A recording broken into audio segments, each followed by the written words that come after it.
Le Nouvel Entrepreneur, l'émission dédiée à la création d'entreprises et aux porteurs de projets, avec Karim sur Radio Grand Lac. Vous êtes sur Radio Grand Lac 92.1 FM et c'est le Nouvel Entrepreneur qui continue sur sa deuxième émission de l'année. Aujourd'hui, on va parler voiture à fond. On est à fond dans la bagnole ce matin. On va avoir d'un côté Christophe Delorme, bonjour. Bonjour. Pour Jeanlin Mobilité, c'est bien ça ? Tout à fait. C'est bien ça. Et de l'autre côté, nous avons, il n'y a que 2 invités aujourd'hui, c'est exceptionnel. Et de l'autre côté, on a Kevin Besson pour E-White, bonjour. Bonjour à toi, et c'est un projet tout neuf qui est dans les tuyaux, donc vous en aurez un petit peu l'exclusivité. Donc la voiture, qu'est-ce qu'on peut en dire déjà avant de commencer ? C'est que c'est devenu un petit peu l'incontournable, même si il faut utiliser les transports en commun. On va être très pédagogue aussi ce matin. Donc les transports en commun, c'est génial, utilisez-les. Faites marcher vos jambes aussi pour votre santé, c'est toujours un plus. Et si vous savez pas comment faire, il y a des petites applis qui comptent vos pas, et ça vous montrera à quel point vous êtes soit sportif, soit des grosses feignasses. Et là, il faudra vraiment faire quelque chose.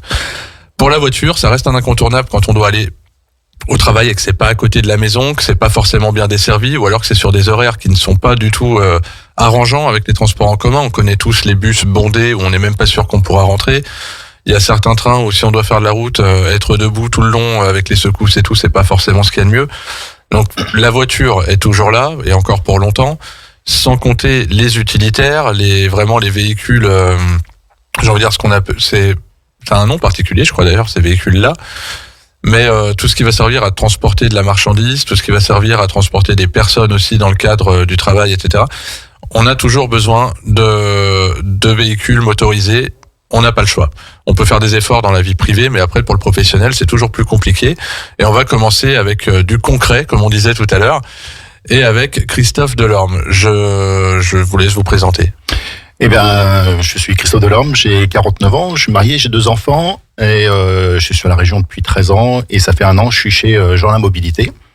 Voilà, je tenais à vous remercier pour votre accueil, et puis pour la possibilité de m'exprimer au sein de votre micro, et je crois qu'on est d'ailleurs partenaire de Radio Grand Lac. Exactement. Au niveau de Jeanlin Mobilité. Voilà. Donc si vous voulez...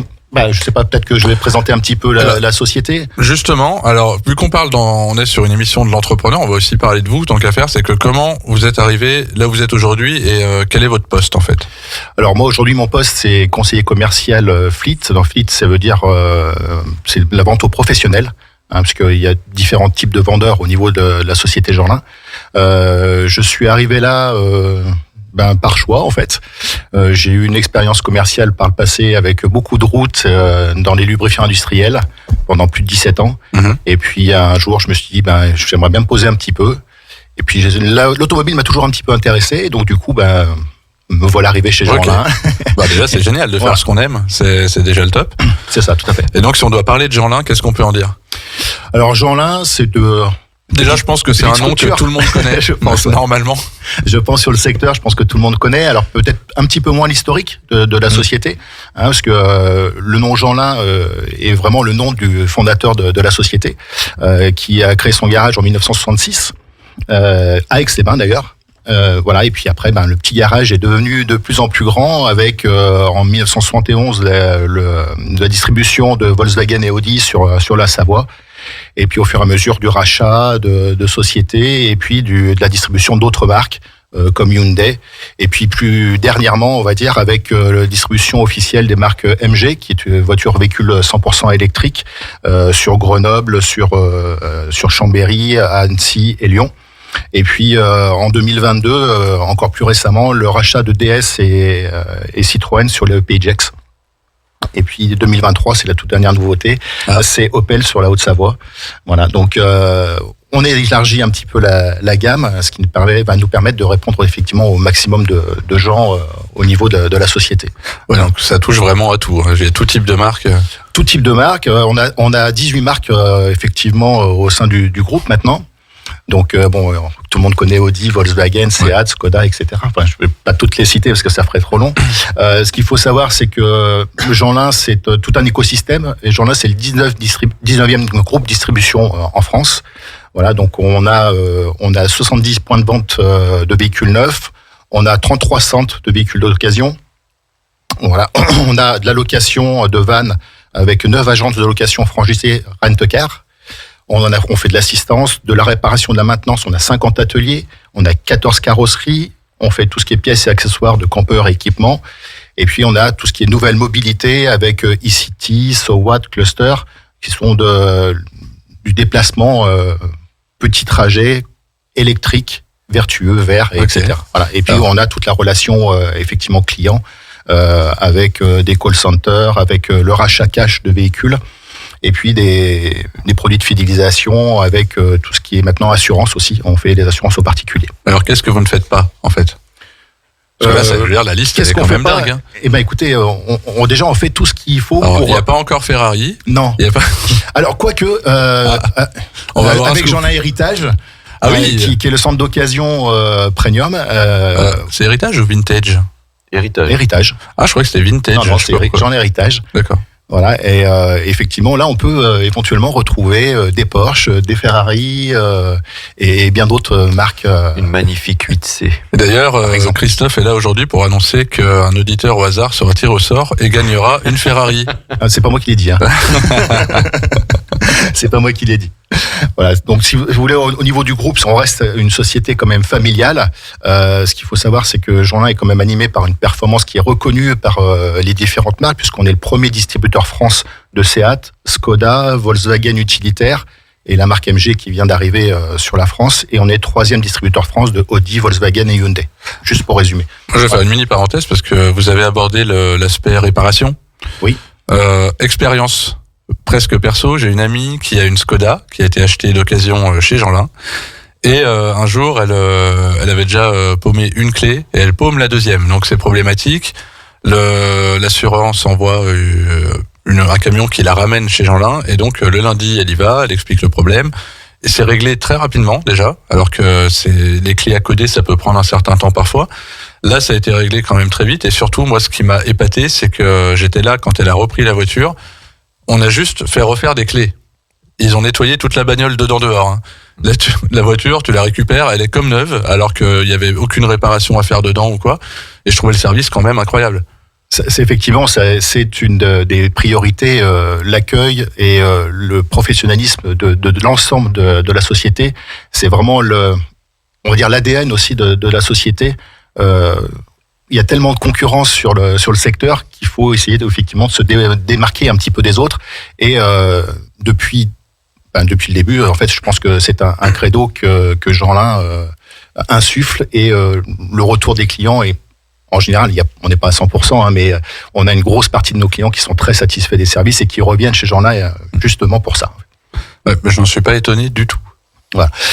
Donc après, si vous voulez, au niveau de Jeanlin, aujourd'hui, il y a un projet qui est très phare, c'est le Transform 24. Alors Transform 24, on va dire, il y a 4 lignes directrices. Vous avez la performance financière, donc c'est limiter les coûts et les maîtriser pour éviter tout ce qui est gaspillage énergétique. On va avoir tout ce qui est recherche, sécurité, environnement, voilà, avec l'installation bientôt de panneaux solaires sur les bâtiments pour générer sa propre énergie et faire des économies. Et puis vous avez la fidélisation du client avec la réception 24 heures sur 24 de nos clients, puisqu'on a une borne spécifique qui nous permet, pour les clients qui ne seront pas dans les horaires d'ouverture des ateliers, de déposer son véhicule et de le récupérer de la même façon. Voilà. Donc on fait l'intervention pendant que le client n'est pas là, on repose le véhicule, le client repart avec son véhicule et il n'a pas à attendre celui-ci. Voilà. Comme je vous l'ai dit, on fait de l'assurance aussi. Et puis il y a toute la partie business avec le rachat cash. Et puis la partie le secteur dont je fais partie, Jeanlin Business. Ok. Alors Jeanlin Business, ça porte son nom. Ça s'adresse à l'entreprise et aux professionnels. C'est ça, tout à fait. Ce qu'il faut savoir, c'est qu'aujourd'hui, la part de marché des ventes à société, elle fait qu'augmenter. Un tiers des ventes qui sont faites, elles sont faites à société. L'automobile fait partie intégrante du package salarial et c'est un élément de motivation en fait pour le salarié, pour le collaborateur, et c'est une valorisation aussi pour lui. Au sein de la société, l'automobile c'est quand même le 2e poste de dépense après les salaires. Donc c'est une partie importante. Et donc la fiscalité maintenant avec l'avenue des véhicules électriques est de plus en plus difficile. Et donc du coup, nous en fait, on est là pour aider les professionnels à faire le bon choix et optimiser la gestion de leur parc. Voilà. En fait, les solutions de mobilité sont dédiées aux professionnels. Elles sont adaptées aux besoins. Vous soyez donc artisan, profession libérale, TPE, PME, grand compte ou bien collectivité. En fait, notre mission, c'est d'apporter toutes les clés pour optimiser la mobilité du client. Voilà.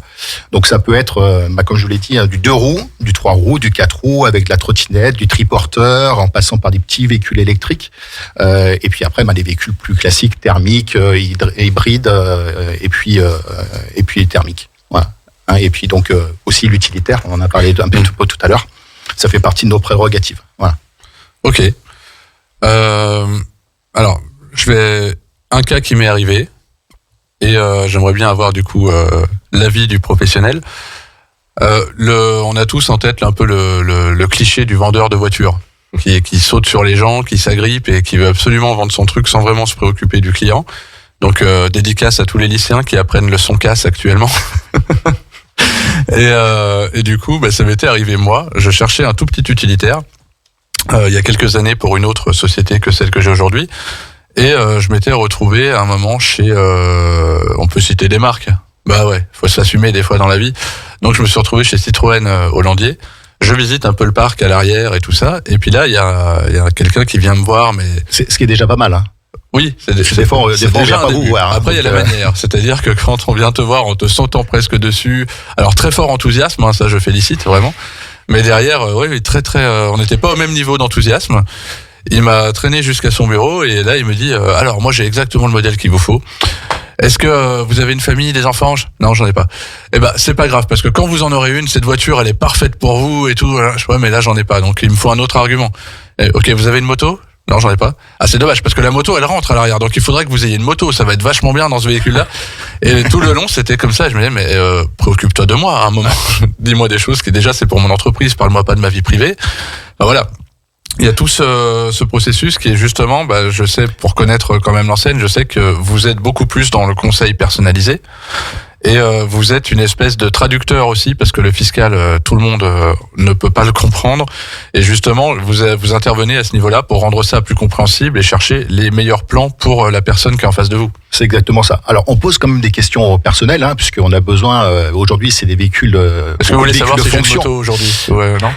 Alors, il y a un intérêt, vous avez envie de changer de véhicule? Vous avez un numéro de SIRET? Non, là, tout de suite, j'ai un numéro de SIRET. Bon, effectivement, vous êtes potentiellement un client. Très bien. Non, mais ce qu'il faut savoir, oui, effectivement, au niveau de Jeanlin, on apporte une importance beaucoup à l'écoute, en fait, du client. Alors même si parfois il faut réorienter, parce que les gens s'imaginent avoir un Tiguan alors qu'ils veulent mettre 300 € de location dans leur véhicule, ce qui est impossible. Voilà, des fois il faut un peu recadrer, mais voilà, nous en fait, si vous voulez, l'avantage qu'on a au niveau du business, c'est qu'on s'occupe vraiment que de ça. On est des spécialistes et en fait on est des professionnels et on fait l'étude personnalisée gratuite, en fait, l'étude, que ce soit d'un véhicule ou d'un parc complet, ce qui permet en fait d'optimiser la flotte de l'entreprise. Et puis il y a des tarifs qui sont vraiment spécifiques aussi et adaptés aux professionnels. On a aussi toutes les solutions de financement possibles, la location de durée, du crédit bail, de l'achat comptant. Et en fait, on fait en fonction des besoins du client. Il est certain qu'un client qui va faire 45 ou 50 000 kilomètres par an, il va faire plus de 300 kilomètres et que de l'autoroute, ça va être compliqué pour lui de prendre un véhicule électrique, par exemple. Voilà. Donc, nous, on est là, effectivement, pour questionner et puis pour aider, en fait, les gens à bien comprendre le principe et le système de location du véhicule. Parce qu'en fait, on voit, moi j'ai beaucoup de clients qui ne voient que la valeur locative du véhicule. Ce qui est en fait pas le cas du tout, parce qu'en fait, ce qu'il faut savoir, c'est en gros, la valeur locative du véhicule, c'est 41% du coût du véhicule. Voilà. Après ça, vous avez l'entretien, l'assurance qui est pour 22%. Vous avez tout ce qui est énergie, donc que ce soit l'électricité ou l'essence ou le gasoil, vous en avez pour 12%. Vous avez les frais financiers pour 4%. Et puis il y a une partie fiscale qui est là pour 21%. Et c'est sur cette partie-là que nous, on va vraiment intervenir on va vraiment intervenir pour effectivement améliorer et puis réduire les coûts, que ce soit sur la TVA, sur les bonus, sur la taxe de véhicules de société, l'amortissement. Voilà, on est vraiment là. Donc nous, on a des aides aussi en tant que professionnels qui nous aident à calculer ce qu'on appelle le TCO. Donc c'est le coût total d'utilisation, d'usage. Et cette partie-là nous permet d'optimiser tous les véhicules et tous les parcs automobiles qu'on peut préconiser et aller voir. Et est-ce que à quoi ça ressemble un petit peu statistiquement ? Est-ce que il y a plus d'achats ou de LOA et autres types de locations pour les entreprises ? Qu'est-ce qui est le plus utilisé ? En entreprise, la LOA, ça n'existe pas. C'est pour le particulier. C'est la location avec option d'achat. D'accord. Sur le professionnel, c'est la location longue durée. D'accord, parce que sur un site, donc là je citerai pas la marque, mais sur un site en particulier, on coche business ou particulier. Quand on coche business, il y a cash ou LOA. Avec c'est la location longue durée, en fait, si vous voulez, la location de durée, le client ne connaît pas la valeur de rachat, c'est la banque, puisque le véhicule appartient à la banque. D'accord. Voilà. Donc après, la location longue durée, alors effectivement, après, il peut y avoir un processus pour racheter le véhicule, ce qui se fait très rarement, puisque les valeurs de rachat aujourd'hui sont très importantes avec l'essor. Les véhicules sont tellement chers que les occasions augmentent, donc les prix de véhicules augmentent. Voilà. Mais aujourd'hui, la location longue durée, c'est, on va dire, sur des véhicules que moi je commercialise, donc les véhicules légers, donc que ce soit de la Up jusqu'au Touareg quand on peut l'avoir. C'est on va dire 95% du business. Très peu d'achats comptants. Et puis après le crédit bail, c'est plus fait pour tout ce qui est utilitaire en fait, pourquoi ? Parce que les véhicules vont être rachetés après par les entreprises. En général, ces utilitaires sont utilisés pour transporter du matériel, donc parfois des coûts dans les carrosseries, et la remise en état est très très chère. Donc c'est pour ça que les gens optent plutôt pour le crédit bail. Ok. Voilà. C'était une très belle explication.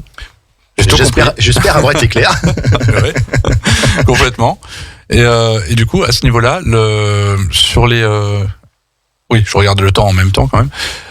Sur tout ce qui est, vous accompagnez justement l'entreprise sur ces décisions-là. Parce que les décisions elles sont toujours prises. Les décisions sont toujours prises par l'entreprise. Après, il y a des optiques qui sont différentes en fonction des entreprises. Et après, nous, effectivement, on est là pour conseiller. C'est justement, on va dire, l'intitulé qui est sur ma carte de visite. Je suis pas commercial business, je suis conseiller commercial. Donc, on est là pour donner et accompagner les entreprises, aider à accompagner les entreprises justement à définir. Alors, ils ont des besoins, et ben nous après de trouver la bonne solution, que ce soit à la fois pour le salarié et à la fois pour l'entreprise, puisque ces véhicules, enfin, en général, c'est des véhicules de fonction, et donc ils vont l'utiliser aussi le week-end. C'est des avantages qu'on peut avoir, des avantages en nature que la société peut mettre à disposition de son personnel. D'accord. Voilà. Et pour les entreprises, parce que moi je vois bien, alors je pense beaucoup à mon cas, donc moi j'ai un véhicule et voilà. Mais pour les entreprises qui ont besoin d'une flotte, comme on dit. Ça s'aborde de la même manière ou comment c'est ? Alors, ça s'aborde de la manière, c'est plus complexe puisqu'effectivement il y a différents véhicules et puis vous avez différents types de sociétés, différents objectifs au niveau de la société aussi, puisque est-ce qu'ils veulent aller sur l'esprit un peu plus vert ? Est-ce que c'est possible ? Parce que des fois on a des idées mais on est bloqué effectivement par la technologie entre guillemets. Si on fait beaucoup de kilomètres, c'est un peu compliqué d'avoir un véhicule électrique. Et puis, il y a une question de valorisation aussi du salarié au niveau du client. Est-ce qu'il veut valoriser un salarié plus qu'un autre ? Un commercial qui a fait plus de chiffres qu'un autre et puis qui veut que le patron veut récompenser autrement que par des primes, eh ben il a la possibilité de lui mettre un véhicule un peu mieux fini ou un véhicule un peu plus haut de gamme. Donc tout ça, c'est une étude. Et c'est pour ça que nous aime bien connaître nos clients et c'est pour ça qu'on leur pose aussi des questions sur la vie personnelle parce que effectivement il y a une partie entre guillemets d'affect au niveau du véhicule qui va permettre de choisir de proposer le ou les bons véhicules parce qu'on fait parfois plusieurs propositions pour une même personne. Et juste pour le détail avant la pause, une flotte c'est à partir de 5 véhicules, c'est ça ? Oui, alors une flotte, on peut considérer ça à partir de 2 véhicules. Ah déjà ? Oui, d'accord. Si on va par là, du moment où vous avez 2 véhicules, c'est que ça peut s'apparenter à une flotte. Voilà. D'accord. Mais ce ne sont pas forcément des véhicules qui flottent. Non, pas du tout. On n'a encore pas chez Volkswagen ou chez Jeanlin, on n'a encore pas inventé. Il n'y a pas d'amphibie mais chez eux. peut-être que bientôt on y passera, on ne sait pas. Et pourquoi pas pour des petits trajets, lacs, etc. Exactement. Comment on fait pour vous contacter, pour vous trouver? Eh ben écoutez, pour me trouver, moi personnellement, vous avez la possibilité de contacter Jeanlin et en particulier Volkswagen, puisque je m'occupe de la marque Volkswagen. Vous pouvez m'adresser un mail, à cdelorme@jeanlin.com. Voilà. Au moins elle est simple celle-là. Ouais, voilà, c'est simple. Donc cdelorme@jeanlin.com. Et après pour se rendre sur place, je pense qu'on l'a tous vu, ça prend une bonne partie de la VRU. Donc... Effectivement, tout à fait. C'est difficile de rater Jeanlin quand même. Beaucoup de gens passent devant le matin, il n'y a pas de souci. C'est ça. On est là. Ok, bon bah super, on va marquer la première pause et on se retrouve juste après. Entre lac et montagne, Radio Grand Lac, c'est votre radio. Cette émission vous est présentée par Eurex, cabinet d'expertise comptable. Le Nouvel Entrepreneur, l'émission dédiée à la création d'entreprises et aux porteurs de projets avec Karim sur Radio Grand Lac. Vous écoutez Le Nouvel Entrepreneur, Radio Grand Lac 92.1 FM et l'émission continue avec Kevin Besson. Rebonjour. Rebonjour. Alors Kevin Besson, porteur d'un projet très innovant. Très innovant dans la façon de voir les choses. Pas forcément techniquement, mais dans la façon d'aborder le sujet. Ok, alors on va voir ça dans le détail. Ça concerne toujours la voiture. On est le Nouvel Entrepreneur Turbo aujourd'hui. Et on va attaquer déjà par le parcours. Avant de lancer ce projet-là, qu'est-ce qui s'est passé? Comment on est venu à ça? Alors, le parcours. Moi, j'ai toujours eu une affection pour tout ce qui est scientifique. Donc, je me suis orienté très vite vers des études liées à tout ça. J'aime beaucoup chercher des solutions à des problèmes aussi. Ça, c'est un grand truc. Ça me passionne. J'aime bien chercher des informations, apprendre des choses constamment. Et je me suis dirigé petit à petit vers l'informatique. Donc, j'ai fait des études dans l'informatique et j'ai travaillé 12 ans dans l'informatique avant d'effectuer une petite bascule il y a 2-3 ans en arrière, mais ça, c'est un autre sujet. Donc, j'ai fait de l'informatique pendant 12 ans à des postes, au début, avec les études, on fait des petits postes de technicien et puis j'ai fini ma carrière en tant que responsable bureautique et réseau pour une multinationale anglaise. Donc, je gérais un parc européen d'ordinateurs, d'utilisateurs, donc environ 5-6 000 personnes qui dépendaient un peu de moi, de ma bonne volonté, si on peut dire comme ça. Oui. Jusqu'à des changements internes liés à toutes grosses entreprises qui m'ont proposé tout simplement de passer d'un poste à responsabilité à un poste de hotliner. Donc, je leur ai dit, je suis désolé, mais je voyais pas l'évolution dans ce sens-là, en fait. Donc, c'est là où j'ai entamé un peu un petit changement de carrière, un petit essai à mon compte pour voir, mais j'avais un petit peu de mal avec le commercial. Disons que je suis pas forcément un bon vendeur, mais moi, mon intérêt, c'est d'aider les gens, et c'est vrai qu'aller démarcher des gens juste pour leur dire je peux vous vendre ça, je peux faire ça, c'était un peu difficile pour moi. Donc j'avoue que c'était une très bonne expérience pour moi, mais j'ai préféré arrêter plutôt que de ça, c'est un grand sujet de l'émission en général, c'est savoir dire non aussi parfois. Savoir ne pas continuer, savoir refuser des choses, etc. C'est hyper important. En fait, il y a un moment, il faut savoir la réussite de quelque chose dépend aussi de sa capacité à s'auto-évaluer. Si on au départ, on se sent toujours capable de tout, et il y a toujours cette étape où on commence. Et on commence à s'apercevoir que la montagne, en fait, qui était au début un tout petit rocher, grandit. Et c'est à ce moment-là qu'on voit, en fait, si on est capable de la monter et de répondre à certains défis. Moi, la partie commerciale a vraiment été un sujet où j'ai été accompagné. J'ai fait appel à des gens parce que j'ai tout de suite vu dès le début que c'était pas la partie qui me passionnait le plus. Donc, du coup, je me suis entouré de personnes et voilà. Ce modèle de société, donc c'était tout simplement une SS2I, une société de prestations informatiques aux professionnels. Je me suis rendu compte que cette partie commerciale allait être beaucoup trop difficile pour moi à gérer. Autant sur la partie technique et la partie chiffres, c'était pas trop un problème puisque ça représentait tout simplement mon ancien métier. Mais cette partie commerciale était difficile et j'ai préféré dire stop. Alors, on va faire un petit teasing parce que dans 1 minute et demie, on va faire une mini coupure pub, mais petit teasing pour ce qui va nous attendre après. On est à l'époque de la voiture qui commence un petit peu à se conduire elle-même, on va dire. Oui. Alors, c'est pas partout, hein, ma 206 n'a pas ça, par exemple, mais on a de plus en plus de voitures sur le neuf, etc., qui sont équipées d'un autopilote, et cet autopilote, il a un certain fonctionnement aujourd'hui, et ce fonctionnement, il a autant des qualités que certains défauts aussi, et vous travaillez à une sorte de nouvelle version, une nouvelle façon de voir ça, et de l'appliquer. C'est ça. Et on arrive à une autonomie complète ou... Alors, c'est pour aller vers l'autonomie complète. C'est voilà. En fait, alors on va dire les termes. On va parler de véhicules autonomes. Okay. Pour beaucoup, Tesla a fait un peu de mal sur la notion de véhicule autonome parce que pour beaucoup de monde, une Tesla est un véhicule autonome. Ce n'est pas vrai. Dans l'échelle définie par tous les constructeurs sur l'autonomie, une Tesla n'est pas plus évoluée à ce niveau-là que pourrait proposer par exemple Volkswagen avec une ID.3. Tout simplement, ou une ID.4, 5, je me suis arrêté de compter. C'est bon. Voilà. C'est un niveau 2. Ce qu'on appelle un véhicule autonome, c'est un véhicule qui va être dépourvu de volant et de pédale. C'est-à-dire qu'aucune action humaine n'est possible dessus. C'est lui-même qui se gère, c'est lui-même qui dit quand il doit s'arrêter, quand il doit démarrer, s'il doit dépasser, etc. Donc, voilà. On n'y est pas. On n'y est pas. Il y a des expérimentations, il y a des tests en cours, mais on n'est pas encore à ce niveau-là. Alors on en avait déjà parlé, je crois d'ailleurs. Il y a des véhicules autonomes sur des campus aux États-Unis, des espèces de navettes qui font leur trajet toutes seules, sans chauffeur, etc.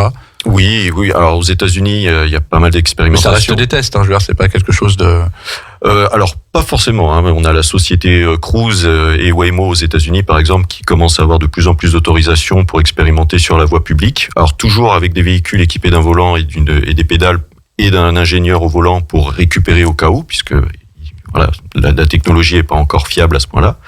Mais les tests s'ouvrent de plus en plus. En Chine, c'est même encore passé au-dessus des États-Unis, où on a carrément les premières sociétés de VTC autonomes, où c'est toujours avec une personne à bord au cas où, mais ça commence à pousser de ce niveau-là.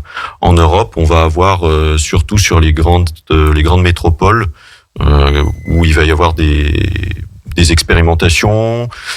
Voilà. En Europe, on est plus sur de l'expérimentation, surtout sur la partie transport de personnes. Sur la partie transport de marchandises, on peut avoir quelques expérimentations plus poussées, voire carrément des cas d'utilisation. Oui, parce qu'il y a des projets de je sais pas, j'ai pas les bons termes, excusez-moi, je suis pas un spécialiste, mais les semi-remorques et tout ça, il y a aussi des projets pour ces véhicules-là, de véhicules autonomes. Tout à fait. Alors du coup, pour les cas concrets dans le monde du transport de marchandises, Scania, pour citer les marques, Scania et Volvo sont les deux, pour l'instant, les plus avancés à ma connaissance en Europe. C'est-à-dire que Scania commercialise un véhicule totalement autonome, un véhicule sans cabine, mais qui fonctionne sur un site fermé, privé, et qui fait une boucle. Voilà, c'est tout simplement un camion-benne qui fait des rotations dans une carrière pour aller du point d'extraction au point de dépose. Voilà. Ok. Et du coup, votre projet, qui s'appelle, on le redit, E-White. En quoi ça consiste ? Aujourd'hui, le développement du véhicule autonome, les constructeurs, les sociétés technologiques s'orientent sur le véhicule fait tout.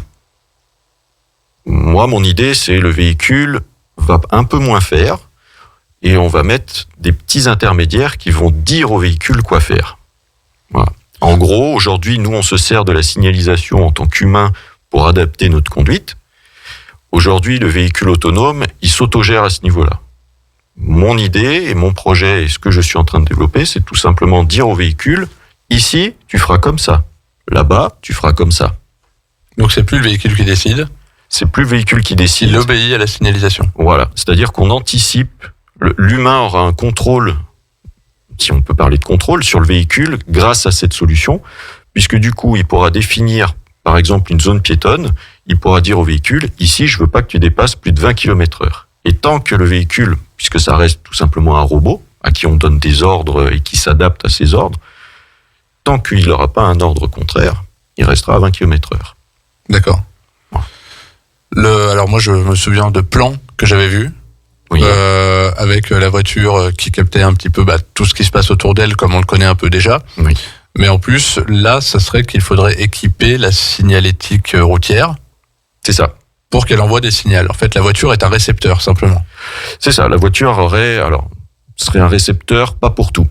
Mon projet s'arrête vraiment sur la signalisation, puisque sur le reste, ils savent très bien faire les choses. Hein. Tout ce qui est gestion de la motricité, des choses comme ça, il n'y a pas de problème. Les choses sont faites.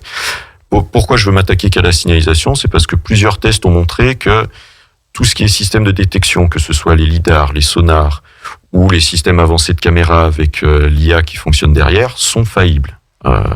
Beaucoup doivent se rappeler des premiers tests où un ingénieur de chez Apple est mort tragiquement sous un camion aux États-Unis. La raison de cet accident est tout simplement liée. Il a détecté les roues arrière du camion, il a vu un grand vide, le véhicule s'est dit je peux y aller, sauf qu'en fait le grand vide c'était tout simplement la remorque du camion. Et le véhicule est passé sous la remorque avant de se faire écraser par les roues arrière du camion, donc les roues de la remorque. Ouais. Pareil pour Uber. Ce qui a amené le tragique accident de la Volvo et du cycliste, c'est un défaut de détection.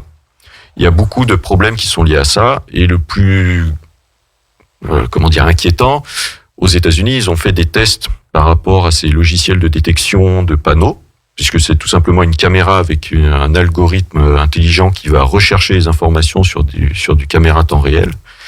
Un simple panneau publicitaire avec une réplique de panneau routier permet à tromper le système. Et du coup, sur une zone à 30, si vous mettez un panneau publicitaire avec, par exemple, une autoroute et un panneau à 130, le véhicule peut détecter cette fausse signalisation et, du coup, se retrouver à 130 dans un centre-ville.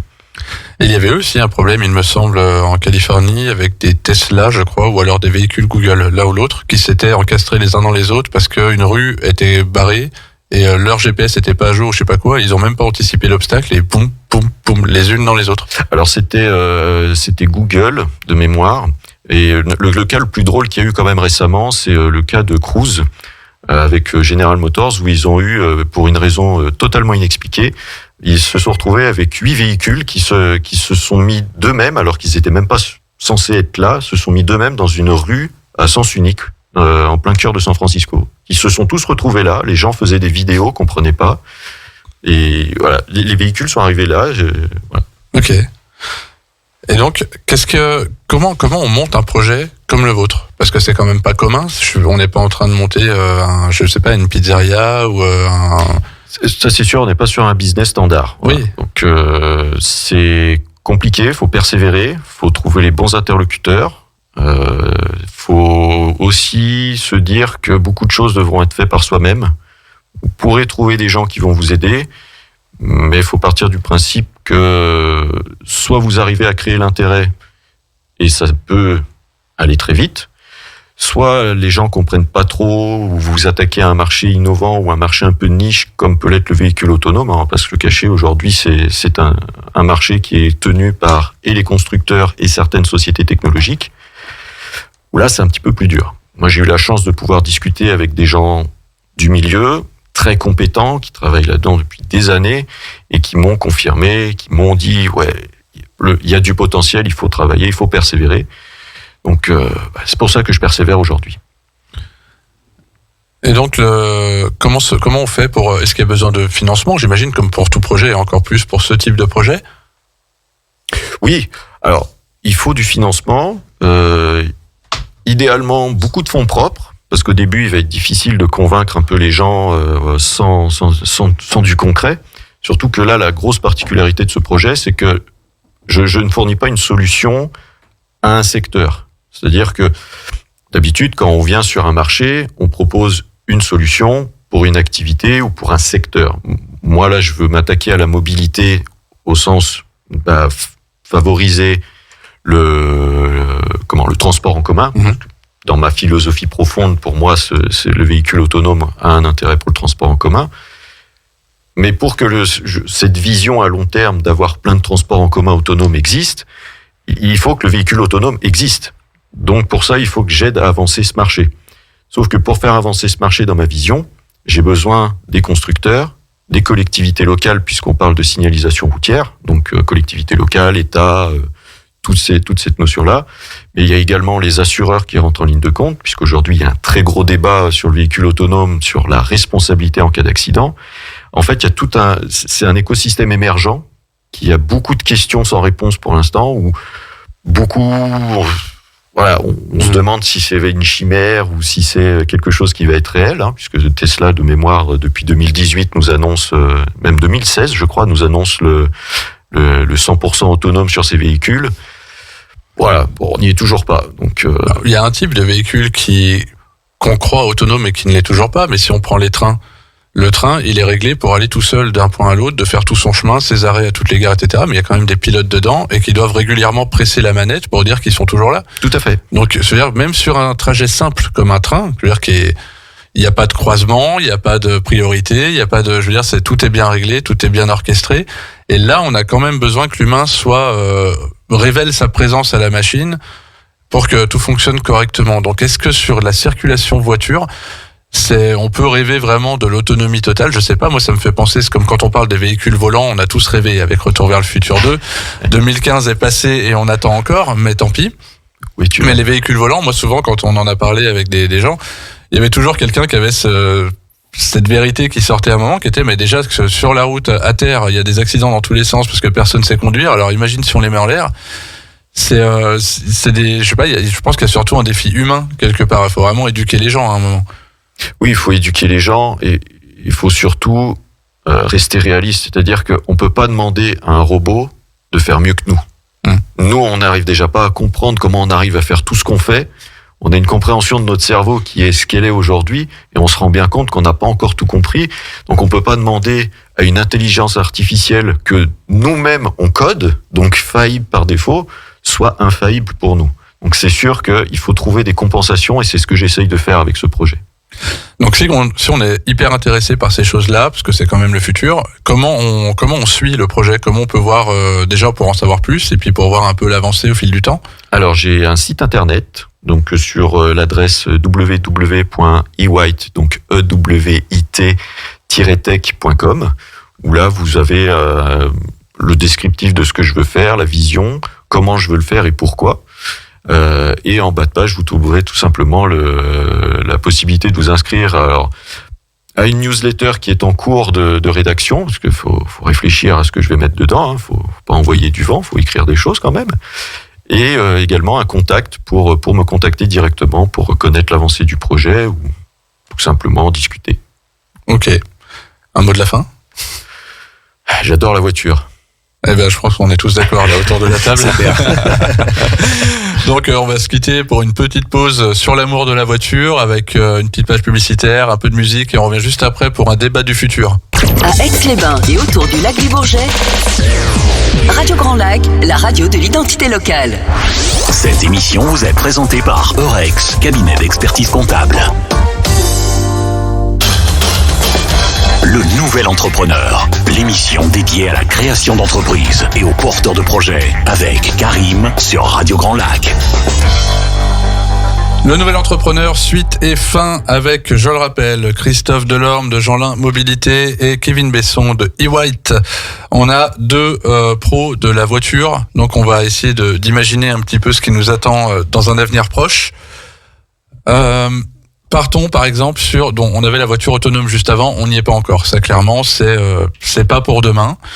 La voiture avec autopilote mais présence humaine obligatoire, là on commence à mettre les pieds dedans, ça marche même plutôt bien sur certaines marques, on peut le dire. Donc du coup, qu'est-ce qui va se passer par exemple au niveau législatif, parce que c'est bien de donner les commandes aux véhicules, mais à un moment qui est en tort. Je vous donne un exemple tout bête.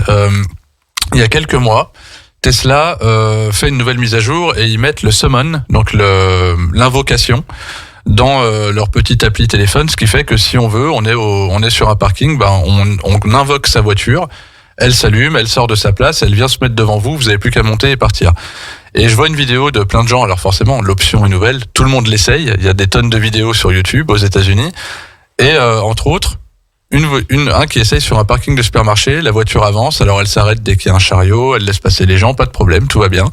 Et elle arrive au stop, Et là, il y a une voiture de police qui est juste à côté et qui s'arrête elle aussi. Alors que normalement, elle devrait continuer si on suit la réglementation de la route. Mais elle s'arrête parce qu'ils sont un petit peu curieux, ils voient un véhicule avec personne dedans. Et là, la Tesla, elle sait plus quoi faire. Alors, elle est à son stop, mais l'autre ne bouge pas. Donc, elle commence à avancer tout doucement. Et puis, elle commence à partir. Et là, les flics mettent la sirène, du coup. Et le gars qui fait sa vidéo, qui est 30 mètres plus loin, il regarde le truc et il sait pas quoi faire. Et voilà, déjà, il arrête la voiture. Et après, c'est déjà pas mal. Ouais, c'est déjà un bon début. Et il rejoint la police à côté de son véhicule. Et le policier, la voiture... déjà, il y a personne dedans. Qu'est-ce que c'est que ce truc? En plus, du coup, elle a grillé le stop. Elle est passée alors qu'il y a un véhicule. Oui, mais vous êtes à l'arrêt. Non, mais on va rien savoir. Puis en plus, faut pas embêter les policiers américains. Hein. On est d'accord avec les policiers américains. Faut jamais dire non. Elle était pas noire la voiture, c'est bon. Hein? Elle était pas noire la voiture. Non, elle était blanche. Bon, ça va. C'est le grand malheur de Tesla. Ça d'ailleurs, faut arrêter les voitures blanches. Il y en a de partout. C'est pas possible. Mais du coup, le policier commence à dire je vous verbalise machin. Et le propriétaire de la voiture il dit oui, mais vous verbalisez qui? Parce que je suis pas dans la voiture. Moi, j'ai commis aucune infraction. C'est pas moi qui ai accéléré. C'est pas moi qui ai passé le stop. Et là, le policier se dit il part à sa voiture, il appelle le central et il revient 5 minutes après. Il fait non, allez-y, je peux rien faire. Donc du coup, on va où avec ça exactement? Est-ce que vous avez des idées? Est-ce que vous savez à peu près comment ça peut se passer à l'avenir? Moi, personnellement, j'ai pas d'idée. Je suis pas assureur. Je suis pas sûr qu'aujourd'hui on se soit vraiment posé la question chez nous, en tout cas en France. Je sais pas si Kevin a une réponse à apporter à ça, mais moi personnellement, c'est une très bonne question et mais est-ce que du coup le propriétaire doit payer les erreurs de la voiture qui réfléchit toute seule? Mais c'est la seule. En même temps, est-ce qu'il y a d'autres solutions?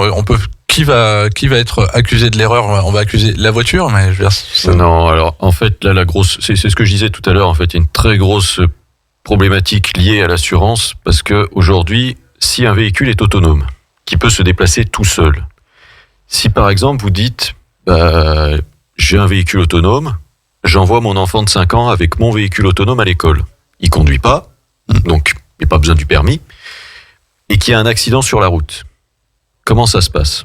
Est-ce que il va falloir avoir une forme de certification à passer pour rentrer dans un véhicule autonome et savoir quoi faire si jamais il y a quelque chose à faire?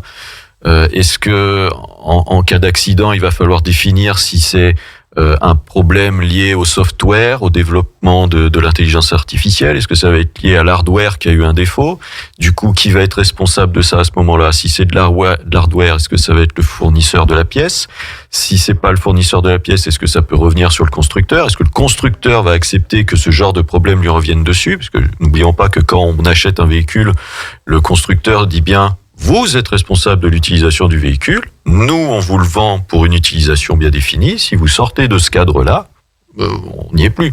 C'est d'ailleurs pour ça aussi qu'en France, il y a une grosse question avec les assureurs. C'est que, rappelons-nous qu'en France, si vous avez des pièces qui ne sont pas certifiées NF dessus, même le UE pour l'Europe, des fois c'est limite. Si les pièces ne sont pas certifiées NF et certifiées pour ce véhicule, votre véhicule est illégal. En cas d'accident, vous pouvez être déclaré en tort alors que vous... Voilà. Il y a moyen, quoi. Et on parle même pas de tuning, vous passez la voiture à 800 chevaux, on parle des fois de un simple optique ou n'importe quoi. D'accord. Il y a un gros débat là-dessus, effectivement. Et au niveau des... alors j'ai vu, le salon de l'auto a quand même pris une claque immense en 2022. L'Allemagne ne l'a pas reconduit. Il y a un autre pays qui l'a pas reconduit non plus. C'était pas l'Italie, je crois, ou je sais plus. Alors il y a celui de Montréal qui a été c'est la maintenu. Suisse qui ne l'a pas reconduit. Genève, oui, a décidé que voilà. La France l'a reconduit, mais en version miniature, avec beaucoup plus de banquiers que de marques de véhicules. Effectivement, il y a surtout un problème au niveau des constructeurs pour amener les véhicules et pour avoir des véhicules disponibles en fait pour l'exposition. D'accord. Voilà. C'était ça Pour moi, c'est ça qui fait que effectivement, vous avez, l'optique a un petit peu changé et il n'y a plus autant de constructeurs. Sur les nouveautés, etc. Ils ont beaucoup de mal à fournir déjà, nous les revendeurs. Donc, aller exposer des véhicules qu'on peut pas commercialiser derrière ou fournir, c'est très compliqué. Alors là, à Paris, il y avait surtout des marques françaises. Les Allemands ne sont pas venus. Les BM, Audi, tout ça, non. Il y avait c'était surtout du français, vraiment, et Peugeot en particulier. Il y avait une interview. Alors je sais plus si c'était le patron PSA ou si c'était quelqu'un d'autre, mais il y avait quelqu'un de très très haut dans la chaîne qui disait que c'était intolérable ce qu'on était en train de préparer avec l'arrivée des marques asiatiques sur le marché de l'électrique européen et que ils allaient en souffrir, etc., qu'ils pourraient pas s'en sortir de ce truc-là. Alors moi j'ai regardé du coup du côté du marché asiatique, qu'est-ce qu'on fait là-bas qui fait autant peur aux Européens. Et effectivement, je tombais sur une voiture qui est pas autorisée sur le marché Europe pour l'instant, mais qui est vendue en Asie et aux États-Unis et en Amérique latine. Voiture électrique à 500 km d'autonomie, enfin c'est annoncé, donc ça va faire 400 quoi, et qui se recharge à peu près en un quart d'heure, un truc comme ça, et elle est à 12 000 €. Et la toute option est à 19 000. Donc du coup, là je comprenais un peu mieux pourquoi ça fait peur aux marques françaises. Et derrière, j'ai découvert encore un autre constructeur chinois, cette fois-ci, qui lui a réussi à mettre sur le marché une voiture de 1000 km d'autonomie qui se recharge en 10 minutes. Et là, on atteint des trucs qui sont quand même incroyables. Je veux dire, moi, il y a encore 3-4 ans, j'aurais jamais pensé qu'on pouvait faire ça. Donc, est-ce que ça, on va ouvrir les portes? Est-ce que les marques, il y en a déjà quelques-unes de marques asiatiques qui sont entrées, mais qui ont des tarifs qui sont quand même à peu près alignés sur l'Europe. Mais est-ce que ces marques avec des voitures peu chères vont vraiment arriver? Ça peut être une bonne chose pour que tout le monde finisse par s'y mettre, mais du coup, ça peut être aussi très douloureux pour les autres marques qui sont déjà installées. Je pense que les marques vont être obligées de s'y mettre dans tous les cas, quel que soit le nom de celle-ci. Aujourd'hui, on tend vers l'électrique. Il y a des lois qui sont faites pour ça et des lois qui sont faites aussi pour les constructeurs qui n'ont pas le droit de dégager plus de 95 grammes par kilomètre par rapport aux véhicules. Alors c'est sûr qu'il y a des véhicules qui vont dégager 200 et puis des véhicules qui vont dégager 0 comme des véhicules électriques. Donc on tend vers ce tout électrique entre guillemets. La technologie qui existe aujourd'hui, elle est en pleine évolution. Et effectivement, tout ce qui est batterie et matière dans les batteries va aussi évoluer.